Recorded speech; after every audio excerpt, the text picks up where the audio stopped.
pessoal, tudo bem? Eu tô gravando mais um vídeo aqui do meu canal e eu vou gravar como fazer um marshmallow no ponto zero, quer dizer, zero. Então tem que ter um lugar livre que tipo, pode ser um refúgio, que eu tô indo no refúgio aqui. E daí você tem que pegar marshmallow e pegar vários escrever. Estou fazendo de noite, tá? Por causa que eu gosto.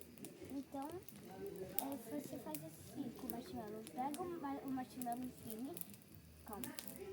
Fine, daí pega esse daqui, compra esse daqui. Daí se você tiver um lugar livre, você faz a fogueira. Primeiro daí coloca só um fósforo. Daí coloca o marshmallow e coloca alguns segundos. Quando você quiser, já coloca tipo aqui em cima. E se você quiser saber se tá bom, só tira e se não você não. E daí toca aqui se tiver bom. E daí se tiver bom, daí é só comer, se você achar.